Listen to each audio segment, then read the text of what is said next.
Sir Congress party में minority के 88% रहने के बावजूद भी एक मिनिस्टर है सर, उसके बाद ನೋಡಿ, ನಾವ್ ಯಾರು ಕೂಡ ಸಡನ್ ಆಗಿ ಅದನ್ನು ಇಮೋಷನಲ್ ತಗೊಳ್ಬೇಕಾಗತ್ತೆ ಇಲ್ಲ. ಕಾಂಗ್ರೆಸ್ ಪಕ್ಷ ಮೈನಾರಿಟಿಗೆ ಸವಲತ್ತು ಮತ್ತು ಅವಕಾಶಗಳು ಕೊಟ್ಟದ್ದು ಅಷ್ಟು ಯಾರು ಕೂಡ ಮಾಡಲಿಲ್ಲ.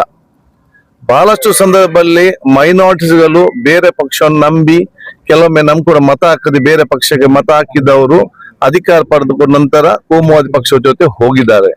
ಕಾಂಗ್ರೆಸ್ ಅಧಿಕಾರ ಇರ್ಲಿ ಅಧಿಕಾರ ಇಲ್ಲದಿರ್ಲಿ, ಕಾಂಗ್ರೆಸ್ ತತ್ವ ಆದರ್ಶಗಳು ಇಂದು ಕೂಡ ಬದಲಾವಣೆ ಆಗ್ಲಿಲ್ಲ.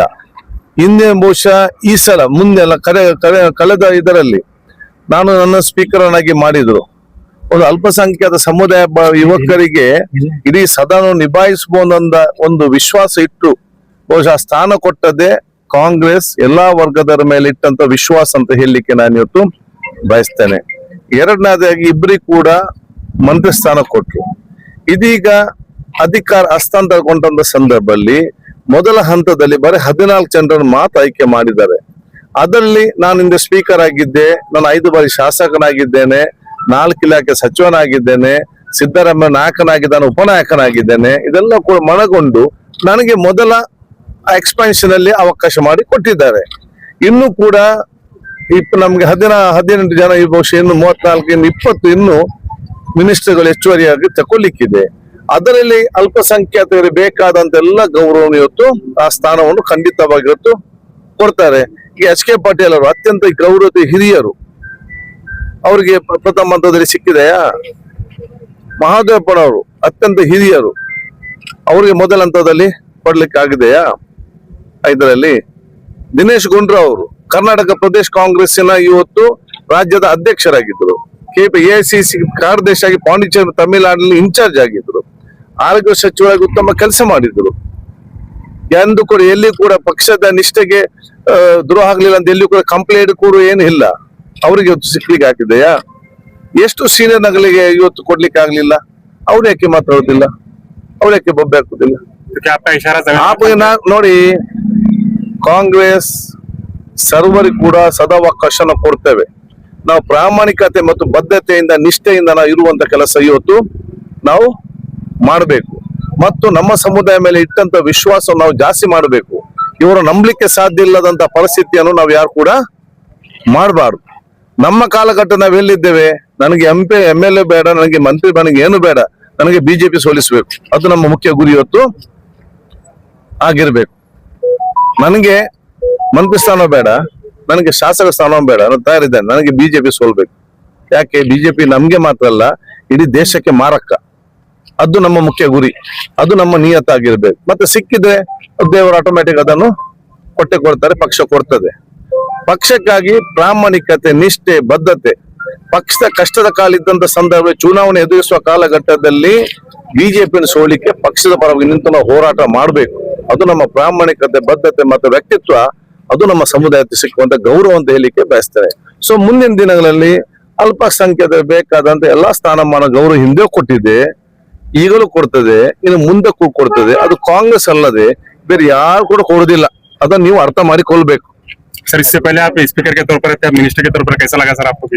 ನಾನು ಹೇಳ್ದಲ್ಲ, चाहने वाले बहुत हैं जैसे आजमत पटेल है, दत्तू मुल्के है. ನೋಡಿ, ಯಾವುದೇ ಒಂದು ಹುದ್ದೆ ನಮ್ಮನ್ನ ಮೇಲೆ ತಕೊಂಡು ಹೋಗುದಿಲ್ಲ. ಯಾವುದೇ ಒಂದು ಅಧಿಕಾರ ನಮ್ಮನ್ನು ದೊಡ್ಡ ಜನನಾಗಿ ನಾವು ಮಾಡುದಿಲ್ಲ. ನಾವು ಯಾವ ಸಣ್ಣ ಹುದ್ದೆಯಲ್ಲಿರ್ಲಿ, ದೊಡ್ಡ ಅಧಿಕಾರದಲ್ಲಿರ್ಲಿ, ಜನ ಜೊತೆ ಪ್ರೀತಿ ವಿಶ್ವಾಸ ನಿಂತುಕೊಂಡು ನಮ್ಮ ಕೆಲಸವನ್ನು ಪ್ರಾಮಾಣಿಕತೆ ಮಾಡಿದಾಗ ಮಾತ್ರ ನಮ್ಮ ಜನ ಇಷ್ಟಪಡ್ತಾರೆ ಹೊರತು ಅಧಿಕಾರದಿಂದ ಯಾರು ನಮ್ಮನ್ನು ಇಷ್ಟಪಡ್ಲಿಕ್ಕೆ ಹೋಗುದು ಇಲ್ಲ. ಆದ ಕಾರಣ ಈ ಒಂದು ಅಧಿಕಾರ ಅದೊಂದು ಹುದ್ದೆ, ಒಂದು ಅಧಿಕಾರ ಮಾತ್ರ ಅಲ್ಲ, ಇದು ಲಕ್ಷಾಂತರ ಜನರ ಕನಸೇನಿದೆಯಾ, ಅವರೊಂದು ಅಪೇಕ್ಷೆ ಏನಿದೆ, ಮತ್ತೆ ಅವರ ನೋವಿನಲ್ಲಿ ಸಂದರ್ಭದಲ್ಲಿ ಅವರ ಪರವಾಗಿ ನಿಲ್ಲುವಂತ ಒಂದು ಜವಾಬ್ದಾರಿ ಸ್ಥಾನ. ಆ ಕೆಲಸವನ್ನು ಚೆನ್ನಾಗಿ ಮಾಡಿಕೊಂಡು ಕಾಂಗ್ರೆಸ್ ಪಕ್ಷದ ಗೌರವವನ್ನು ಉಳಿಸಿಕೊಂಡು ಸನ್ಮಾನ್ಯ DK ಶಿವಕುಮಾರ್ ಇಟ್ಟಂತ ವಿಶ್ವಾಸ, ನಮ್ಮೆಲ್ಲ ಹಿರಿಯ ನಾಯಕರು ಇಟ್ಟಂತ ವಿಶ್ವಾಸವನ್ನು ಉಳಿಸಿಕೊಂಡು ಮತ್ತೆ 2028ರಲ್ಲಿ ಮತ್ತೆ ಕಾಂಗ್ರೆಸ್ ಬರೋ ರೀತಿಯಲ್ಲಿ ನಮ್ಮ ಕೆಲಸ ನಾವು ಎಲ್ಲ ಜೊತೆಯಾಗಿ ನಾವು ಮಾಡ್ತೇವೆ. ಈ ಸಲ ಕೂಡ ಅದು ಕಲ್ಯಾಣ ಕರ್ನಾಟಕ ಕೊಡ್ತಾರ, ಬಿಜಾಪುರ ಗೊತ್ತಿಲ್ಲ, ಹೈಕಮಾಂಡ್ ತೀರ್ಮಾನ ಮಾಡ್ತದೆ. ಎಲ್ಲ ಹೈಕಮಾಂಡ್ ತೀರ್ಮಾನ ಮಾಡುವಾಗ ಪ್ರಾದೇಶಿಕವಾಗಿಯೂ ಜಾತಿ ಆಧಾರದಲ್ಲಿ, ಧರ್ಮದ ಆಧಾರದಲ್ಲಿ, ಸೀನಿಯಾರಿಟಿ ಇದನ್ನೆಲ್ಲ ಕ್ರೋಢೀಕರಿಸಿಕೊಂಡು ಇವತ್ತು ಮಾಡ್ಬೇಕಾಗ್ತದೆ. ನಮ್ಗೆ ದಾವಣಗೆರೆಯಲ್ಲಿ ನಮ್ಗೆ ಮೈನಾರಿಟೀಸ್ MLA ಇಲ್ಲ ಅಂತ ಗೊತ್ತಿದ್ದಕ್ಕೆ ಕಾಂಗ್ರೆಸ್ ನಮ್ಗೆ MLC 3 ಸಲ ಕೊಟ್ಟಿತ್ತು. ಅಲ್ಲಿ ನಮ್ಗೆ ಮೈನಾರಿಟಿ MLA ಇರ್ಲಿಲ್ಲ, ಗೊತ್ತಿದ್ದಕ್ಕೆ ಅಲ್ಲಿ MLC ಕೊಟ್ಟದಲ್ವಾ. ಹುಬ್ಳಿ ಧಾರವಾಡಲ್ಲಿ ನಮ್ಗೆ ಮೈನಾರಿಟಿ MLA ಇರ್ಲಿಲ್ಲ, ಅದಕ್ಕೆಲ್ಲ ಸಲೀಂ ಅಹಮದ್ ಅವರಿಗೆ ಅಲ್ಲಿ ನಾವು ಇದು ಕೊಟ್ಟದ್ದು MLC. ದಾವಣಗೆರೆಯಲ್ಲಿ ಮುಸ್ಲಿಮ್ಸ್ ಇರಲಿಲ್ಲ, ಅದಕ್ಕೆಲ್ಲ ಜಬ್ಬಾರ್ ಖಾನಿಗೆ ನಾವು ಕೊಡುವಂತದ್ದು. ಯಾಸೀರ್ ಪಠಾಣ್ ಅವರನ್ನು ಬಹುಶಃ ಇವತ್ತು ಲಿಂಗಾಯತ್ ಸೀಟಲ್ಲಿ ಮಾಜಿ ಮುಖ್ಯಮಂತ್ರಿ ಮಗನ ಮುಂದೆ ಲಿಂಗಾಯತ್ ಸೀಟಿಗೆ ನಿಂತು ಎಲ್ಲರೂ ಕೂಡ ಕೆಲಸ ಮಾಡಿ, ಆಗ ಮಲ್ಲಿಕಾರ್ಜುನ್ ಅವರೆಲ್ಲ ಬಂದು ಕೆಲಸ ಮಾಡಿ ಯಾಸೀರ್ ಪಠಾಣ್ ಅವರು ಗೆಲ್ಲಿಸ್ಲಿಲ್ವಾ. ರಾಮನಗರದಲ್ಲಿ 50% ಅಲ್ಲಿ ಅದರ್ ಕಮ್ಯುನಿಟಿ, ನಾವು ಬರೀ ಮೈನಾರಿಟಿ ಇರುವುದೇ 30% ಅಲ್ಲಿ. ಅಲ್ಲಿ ಕರ್ಕೊಂಡೋಗಿ ಇಕ್ಬಾಲ್ ಹುಸೇನ್ ಅನ್ನು ಕುಮಾರಸ್ವಾಮಿ ಮಗನ ಮುಂದೆ ಗೆಲ್ಲಿಸ್ಲಿಲ್ವಾ, ಅದು ಕಾಂಗ್ರೆಸ್. ಅಲ್ಲಿ ಅವರು ಇವರು ಅದು ಇದು ಅಂತೆಲ್ಲ, ಕಾಂಗ್ರೆಸ್ ಎಲ್ಲಾ ಜಾತಿ ಎಲ್ಲ ಮತ್ತೆಲ್ಲ ವರ್ಗ, ಕಾಂಗ್ರೆಸ್ ಒಂದು ಕುಟುಂಬ.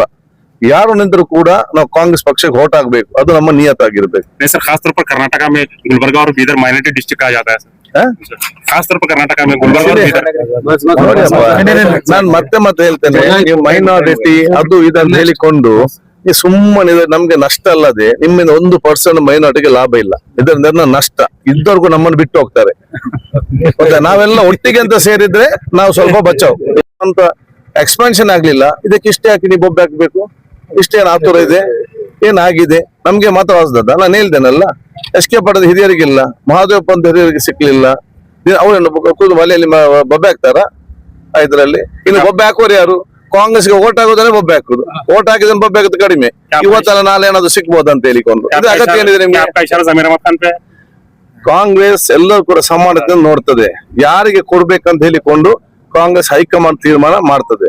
ಜಮೀರ್ ಅಹಮದ್ ಖಾನ್, ಸಲೀಂ ಅಹಮದ್, ರಿಜ್ವಾನ್ ಅರ್ಷದ್, NA ಹ್ಯಾರಿಸ್, ರಹೀಂ ಖಾನ್, ಸನ್ನಿ ಸೇಠ್, ನಾವೆಲ್ಲರೂ ಕೂಡ ಮಿತ್ರರಿದ್ದೇವೆ, ನಾವೆಲ್ಲರೂ ಕೂಡ ಒಗ್ಗಟ್ಟಿನಲ್ಲಿದ್ದೇವೆ.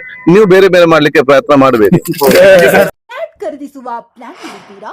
ಹಾಗಾದ್ರೆ ಕೇತಕಿ ಡೆವಲಪರ್ಸ್ ನಲ್ಲಿ ಮೂಲಭೂತ ಸೌಕರ್ಯಗಳುಳ್ಳ CC road, footpath, garden, under drainage, water supply, ಉತ್ತಮ ಪರಿಸರವುಳ್ಳ ಫ್ಲಾಟ್ಸ್ ಲೇಔಟ್ ಲಭ್ಯ. ಬೀದರ್, ಹುಮ್ನಾಬಾದ್ ಸೇರಿದಂತೆ ಹಲವು ಭಾಗಗಳಲ್ಲಿ ಸುಂದರ ಲೇಔಟ್ಗಳಿದ್ದು ಅತ್ಯುತ್ತಮ ಬೆಲೆ, EMI ಸ್ಕೀಮ್ ಅನ್ನು ಲಭ್ಯ. ಹಾಗಿದ್ರೆ ತಡೆಯಾಕೆ, ಹಿಂದೆ ಸಂಪರ್ಕಿಸಿ 7676474747 MD ಸಂಗಮೇಶ್ ಚಿದ್ರಿ, ಹುಮ್ನಾಬಾದ್. ಗ್ರಾಹಕರ ಸ್ಯಾಟಿಸ್ಫ್ಯಾಕ್ಷನ್ ನಲ್ಲಿ ನಂಬರ್ 1 ತೃಪ್ತಿಕರ ದೈಹಿಕವಾದ ಹುಮ್ನಾಬಾದ್ನ SV TVS ಶೋರೂಮ್ ನಿಮಗಾಗಿ ತರುತ್ತಿದೆ ಹೊಸ ಮಾಡೆಲ್ಗಳ ಹೊಸ ಬೈಕ್ಗಳು. ಇಲ್ಲಿ TVS ನ ಸ್ಪೇರ್ ಪಾರ್ಟ್ಸ್ ಹಾಗೂ ಸರ್ವಿಸ್ ಕೂಡ ಲಭ್ಯ. ಹಾಗಿದ್ರೆ ತಡೆಯಾಕೆ, ಹಿಂದೆ ಭೇಟಿ ನೀಡಿ. ನಾಗಲಕ್ಷ್ಮಿ ಧಾಬಾ ಹತ್ತಿರ, ಗುಲ್ಬರ್ಗಾ ರೋಡ್, ಹುಮ್ನಾಬಾದ್. ಹೆಚ್ಚಿನ ಮಾಹಿತಿಗಾಗಿ ಸಂಪರ್ಕಿಸಿ 8494951009.